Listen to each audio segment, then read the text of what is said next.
partindo para o nosso estágio inicial, quero começar apresentando aqui os nossos convidados. Só um comentário. Todos os patrocinadores que a gente mencionou, os links estão aqui na descrição para vocês acessarem, tá? Tanto o link da Conterrores, quanto da Rapaz Império do Brasil, quanto do Marcos da Corretora Loop, certo? Então, primeiro, vou começar apresentando o Gabriel Egg, dono do canal Neantropia, tá? No canal dele, ele expõe um estilo de vida baseado no que ele chama de princípios ancestrais, que se fundamentam na experiência humana histórica e tradicional, em oposição à mentalidade e estilo de vida modernos. Nesse contexto, ele defende uma dieta animal que inclui o crudivorismo animal, né? Então, não se reduz ao crudivorismo animal, a comer carne crua, mas inclui também, né, até onde eu sei, depois o Gabriel Egg vai expor melhor isso aí, inclui também comer carne crua, por exemplo, comer fígado cru, etc. Tá? E uma sujeição de toda a teoria nutricional científica à experiência concreta e direta que o homem tem do mundo. Depois, nosso segundo convidado, o Dr. Coraça, ele é nutricionista especializado em dietas veganas e crudívoras, ou seja, na alimentação baseada em alimentos de origem vegetal e crus. Essa também é a dieta que ele segue e promove na internet através dos seus canais, fundamentando suas palestras e conteúdo com dados e argumentos científicos, explicitando seus resultados na vida prática. Seu estilo de vida e dieta também são muitas vezes tratados como os verdadeiros estilos de vida e dieta ancestrais, em oposição ao industrialismo moderno. Tá? Então, nós temos aqui certas convergências, de certa forma os dois estão interessados aqui no que seria a dieta verdadeiramente ancestral, verdadeiramente humana, mas eles defendem que essa dieta é diferente, né? Eles têm uma certa oposição. Então, antes da gente passar para o estágio de confrontação, em que os dois vão apresentar efetivamente as suas teses, só devo dizer que nós temos regras estruturais para esse debate, como sempre, todos os nossos debates aqui do quadro têm regras estruturais que que compõem todos os debates, e se você quiser saber quais são essas regras, vai estar aqui na descrição exatamente as nossas regras estruturais, os convidados já tiveram acesso a elas antes, tá? E com relação às regras convencionais, como de costume, dessa vez a gente não estabeleceu nenhuma regra convencional, a não ser a de que o debate vai durar até 4h30 no limite, tá bom? Então, é isso. Agora podemos passar para o estágio de confrontação, em que os nossos debatedores, eles vão apresentar efetivamente as suas teses, tá? Deixa eu voltar aqui para esse... Vamos lá. Deixa eu fazer um sorteio aqui para ver quem vai começar. Vou colocar aqui o Gabriel Egg como número 1 e o Dr. Coraça como número 2. Eu não vou conseguir compartilhar a tela aqui. Hoje estamos na versão da disputa em casa, então a gente não está com todo aquele profissionalismo, mas eu estou sorteando aqui. Se quiserem desconfiar de mim, não tem o que fazer. Tá? Resultado do sorteio D1. Então o Gabriel Egg vai começar expondo a sua tese e depois o Coraça expõe a sua, certo? Pode começar, Gabriel. Certíssimo. A minha tese é simples, ou pelo menos deveria ser bem simples. Seres humanos, como todos os animais neste mundo, não que nós sejamos apenas animais, né? Só para começar, nasceram para um estado de perfeição, de plena manifestação biológica, física, fisiológica, de saúde, de presença, de brilho, de vício, de vigor, enfim. Né? E nós perdemos esse estado. Eu suponho que isso vai ser uma concordância nossa. A modernidade, de alguma forma, tirou isso completamente da nossa espécie. O povo está doente. Está com problema digestivo, muscular, enfim. Né? Problema de visão, e problema nos dentes, e problema não sei o quê. Tem todo tipo de problema possível. E a minha tese é que todos estes problemas, em essência, vêm do distanciamento nosso, da nossa espécie, das práticas naturais que nós deveríamos continuar adotando e sempre adotamos antes de termos a opção de fazer alguma coisa diferente disso. Então, o que eu quero dizer de uma forma bem simples? Um monte de índio vivendo lá no meio do mato, completamente isolado, completamente. Não é índio que aparece na televisão, não. Isolamento completo. Esses caras têm uma saúde, têm um nível de vitalidade, de vigor, de pujança, de perfeição, têm os dentes perfeitos, a visão perfeita, não tem dores de parto, as mulheres, não tem TPM, não tem nenhum dos problemas de saúde que nós achamos que são normais, por um simples motivo. Eles vivem sem opção de contrariar a própria natureza, a própria expressão da própria natureza, que é perfeita, né, automaticamente. Isso tem vários fatores envolvidos nisso. Como restaurar essa perfeição num ambiente, no estilo de vida moderno, sem ter que voltar para o meio do mato, sem ter que morar lá numa caverna ou uma oca. Muitos mesmo, de todas as camadas, física, mental, espiritual, enfim, o próprio papel de homem e mulher, questões de chamado, de propósito individual, muitas coisas. E a neantropia, o que eu faço, falo sobre todas as esferas que fazem o ser humano ser o que eu chamo da imagem de Deus. Uma perfeição, reflexo de todas as coisas boas e virtuosas que existem. E uma dessas camadas, uma dessas coisas é a nutrição. Existe uma nutrição ideal, humana, que a gente consegue ver do mesmo jeito que a gente vê a nutrição ideal de um urso, ou de todos os ursos, certo? A espécie de algum urso específico, de todos os leões, de todas as zebras, de todos os, seja lá que animal for. A gente não descobre isso colocando uma zebra no laboratório para fazer um estudo em cima do como o intestino dela, as células dele reagem. A gente olha como essa zebra se comporta na natureza selvagem e a gente vê se ela está saudável.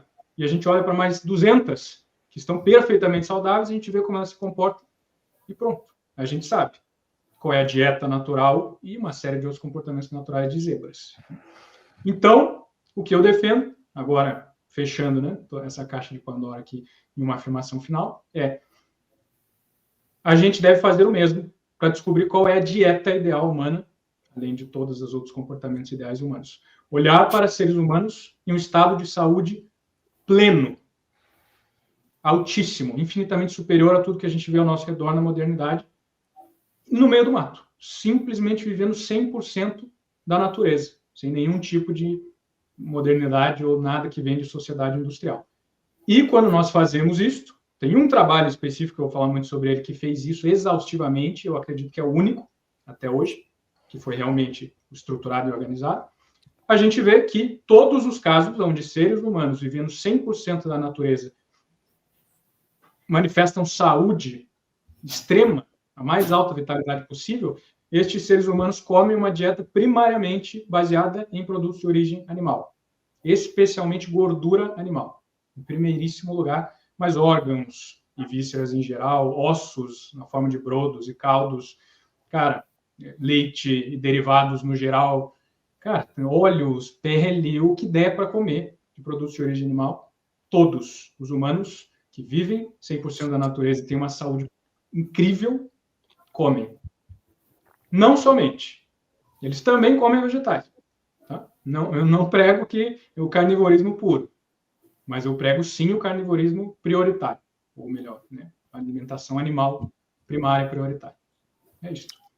Maravilha, muito bem. Doutor Coraça, agora o senhor vai responder, não responder, mas expor a sua tese, e aí depois a gente começa com respostas, tá? Então agora foca em expor o que você acredita, não tanto em objetar o Gabriel, tudo bem?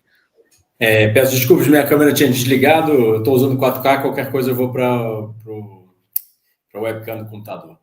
Bom, primeiramente, nós precisamos olhar para a anatomia, fisiologia e bioquímica, que a gente chama de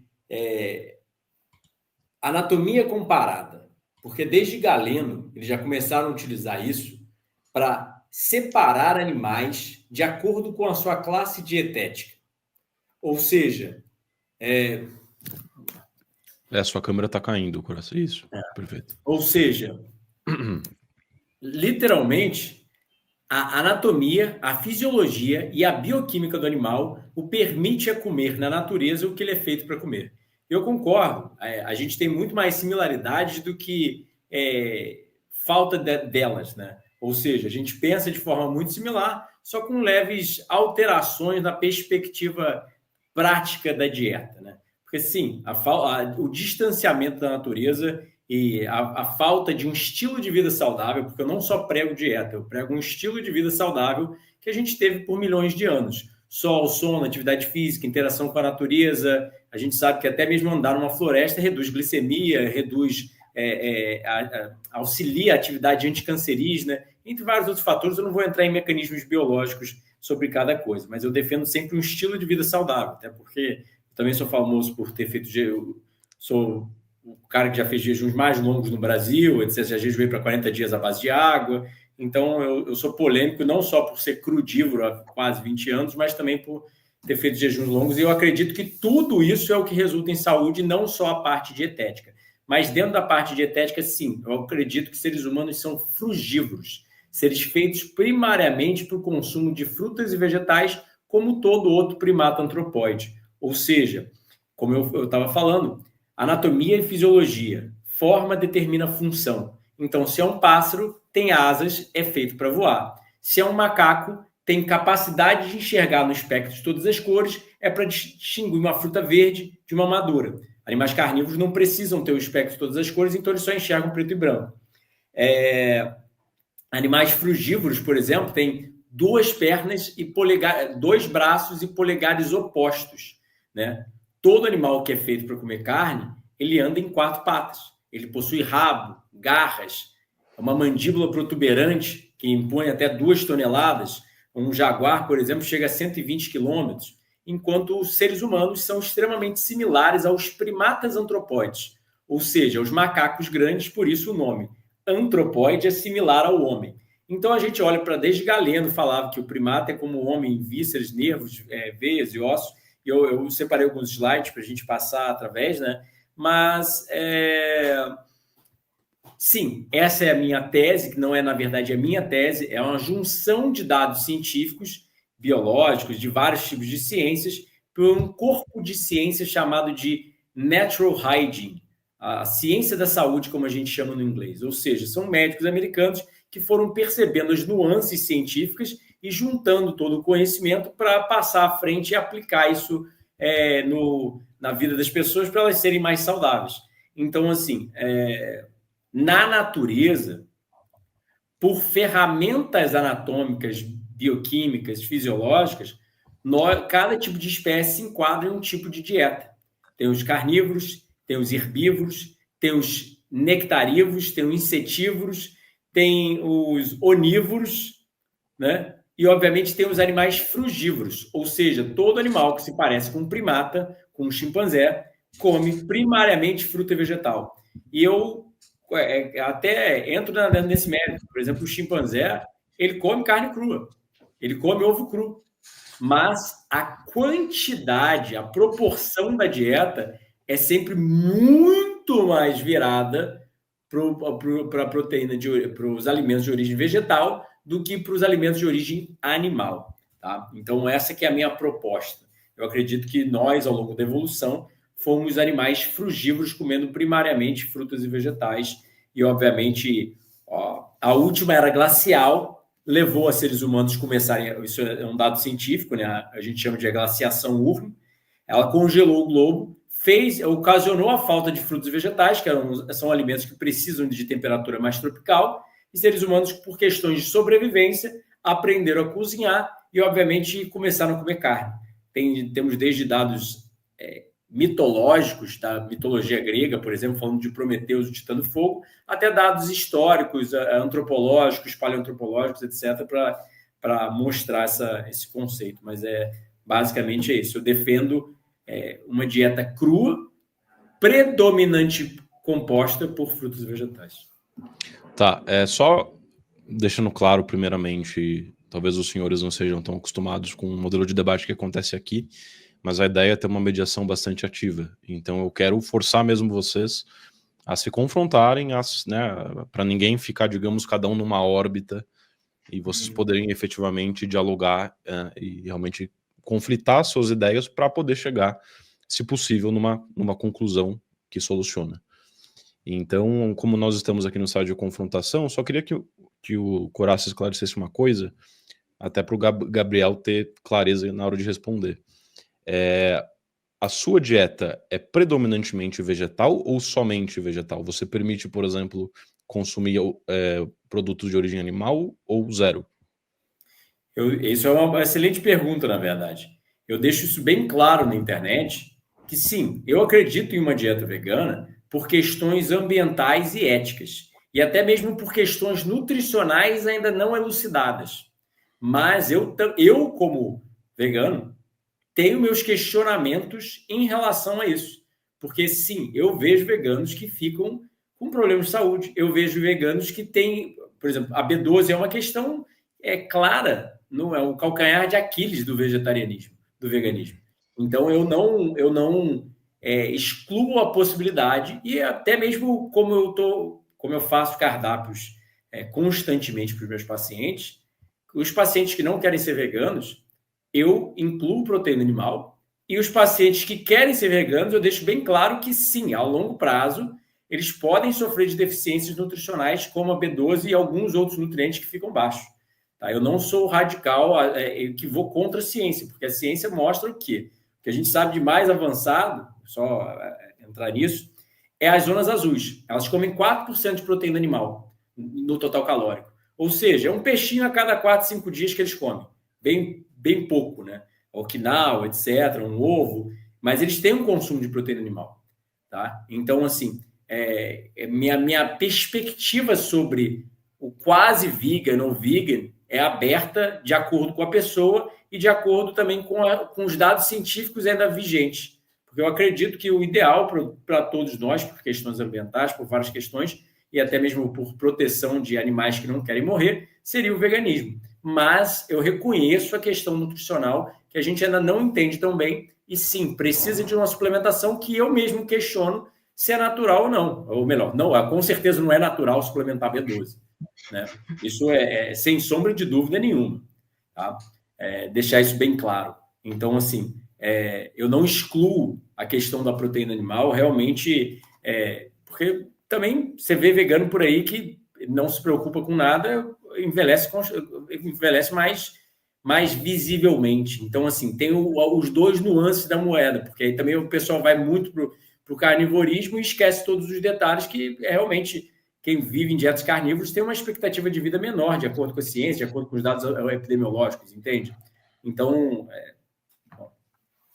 acho que respondi a pergunta. Maravilha, sim, respondido. Bom, então assim finalizamos o estágio de confrontação, pessoal. E vamos para o estágio de argumentação, em que eles começam efetivamente a debater entre si, a confrontar uns as teses do outro, certo? E como prometido, então, quem começa o estágio de argumentação é o Dr. Coraça, respondendo os pontuamentos do Gabriel Egg, tá?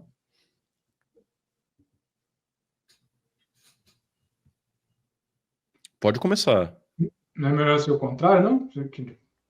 O que eu havia combinado com vocês era isso, mas se os dois concordarem em mudar, podemos fazer ao contrário, não tem problema. Você que diz. Preferem que inverta? Como que é? Não estou ouvindo o Dr. Coraça. Você está ouvindo, Gabriel? Não, também não. Não estamos te ouvindo. Falei por último, eu acho que seria... Eu estava deixando ele continuar falando, não? Tudo bem. Então, Gabriel pode começar respondendo. Sim, só esclarecendo, a gente não optou por não colocar tempo de fala, tá, pessoal? Pressupondo que vai ser um debate honesto, respeitoso. Eu vou permitir que os dois falem à vontade. Se um quiser interromper o outro, pode, né, desde que o outro autorize. E também, né, claro, não vou deixar também ninguém se estender por 30 minutos, senão não dá espaço para outra pessoa falar. Né? Pode começar, Gabriel. Boa, então tá. Primeiro, cara, quero dizer que eu gostei da honestidade intelectual do Coraça nessa questão da nutrição em si. Que realmente, e para um extremo de dizer que uma dieta estritamente vegana é nutricionalmente superior, é uma forma de política, né? Não de nutrologia em si. E antes de eu falar sobre os pontos que que você trouxe, Coração, me diz uma coisa, você falou bastante da anatomia, né? Essa questão anatômica. Você diria que a tua premissa é que a gente deve concluir qual é a dieta ideal de um animal ou do ser humano com base na anatomia? Essa é a tua premissa? Só para eu verificar. São vários poréns, né? Anatomia, fisiologia, bioquímica, neurocircuitos, que são os instintos, né? Ou seja, um bebê chimpanzé, ele sabe que ele é atraído por fruta. Desde pequeno, ele começa a ser atraído por fruta. O higienismo sempre faz essa brincadeira, mais ou menos como você citou. A gente pega um animal, que, por exemplo, você achou um animal na natureza que você não conhece. Você vai botar vários tipos de alimentos na frente dele e deixar ele escolher. O que ele comer é o instinto dele o guia, e o que ele não comer, obviamente, é o que mais óbvio é o que eu sempre falo. As pessoas levam isso para um lado errôneo, por quê? Por causa do fogo e do sal e dos temperos. Porque depois que você cozinha qualquer coisa e joga sal, tempero, açúcar, etc., qualquer coisa desce. Então, eu acho que para a gente ser bem realista, a gente tem que gostar do alimento cru e fazer uma refeição daquilo. Senão, assim, é como...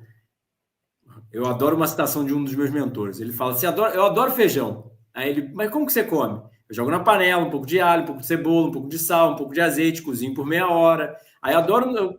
Como que você come? Então, assim, quando a gente altera o alimento, quando a gente não está comendo o alimento por si só, como todo animal come, uma monorrefeição, uma refeição de um só alimento, a gente começa a ser burlado pelos temperos, pelo cozimento e por várias outras coisas. Tipo assim, eu adoro salada, mas eu vou comer menos vegetais se eu não misturar com tomate e um abacate.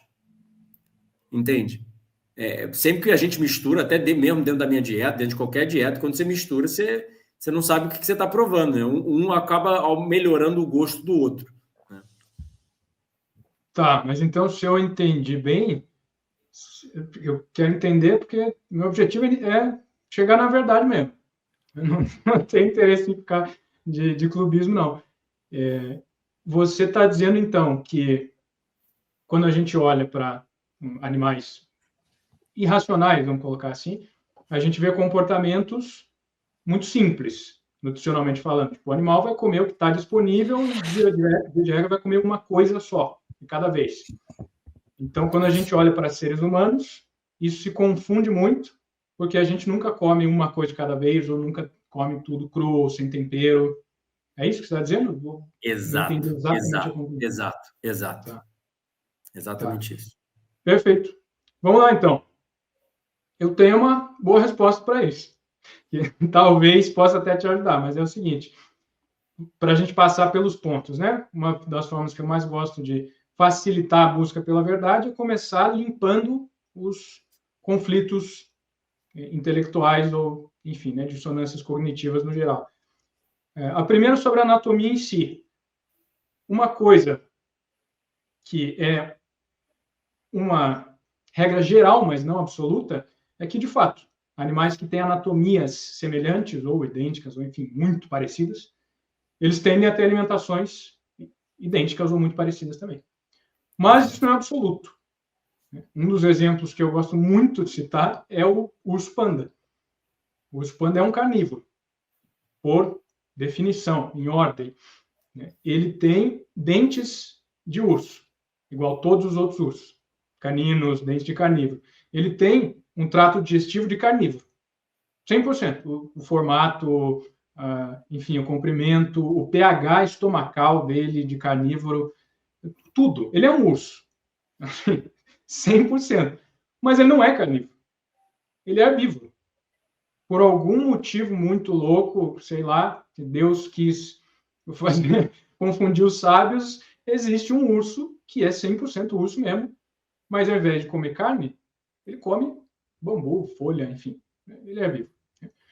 Então, a partir dessa observação simples, que a gente consegue concordar com tranquilidade, a gente entende que essa premissa não pode ser estabelecida, de que a anatomia ou a fisiologia, né, no geral, de um determinado ser pode ser comparada com outros seres para que a gente saiba com certeza qual é a dieta ideal dessa criatura. Não dá. Né? em cima disso, entra o ponto, talvez o mais importante de tudo, que é nós não somos comparáveis a nenhum outro animal em muitos aspectos. Claro, somos em vários, beleza. Temos mãos, temos olhos, temos estômago, tem uma série de coisas que todos os outros animais têm. Somos muito parecidos com os primatas, a classificação nossa, cientificamente falando, é primata. Tudo bem, mas nenhum outro primata tem cultura, nenhum outro primata tem linguagem falada, nenhum outro primata usa imaginação, nenhum outro primata usa símbolos ou se importa com a beleza, ou nenhum outro primata celebra, né, com festas em homenagem a outras pessoas, nenhum outro primata tem heróis, enfim.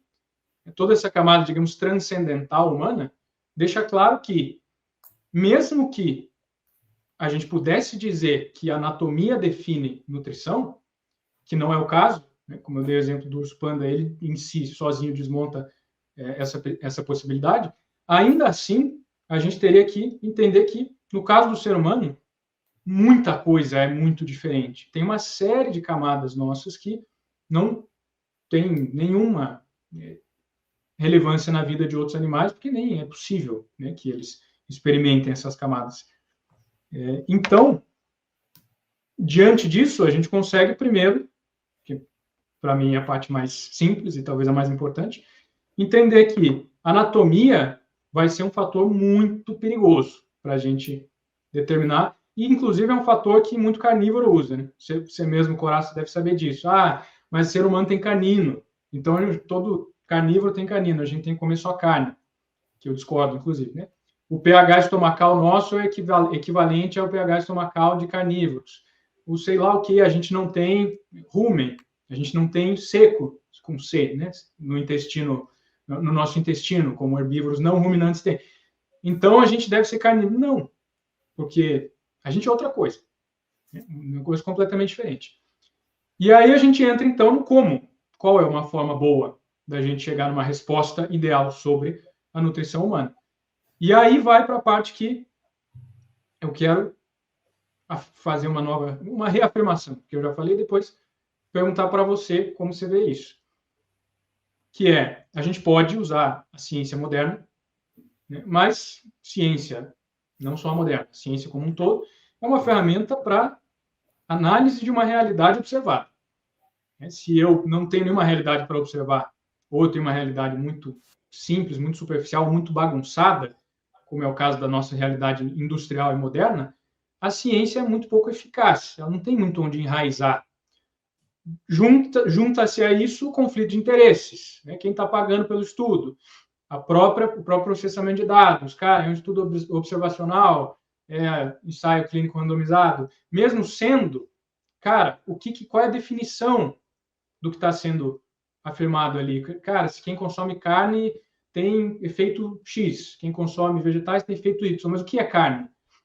A maior parte dos estudos, quando diz carne, está falando de pizza de pepperoni, apresuntado, enfim, salsicha, e está colocando tudo isso como carne. Sendo que, óbvio, o industrial é péssimo. Acho que você concordamos nisso. Vegetal, o que o cara quer dizer quando está falando de uma dieta vegana? Muitas vezes está mal definido.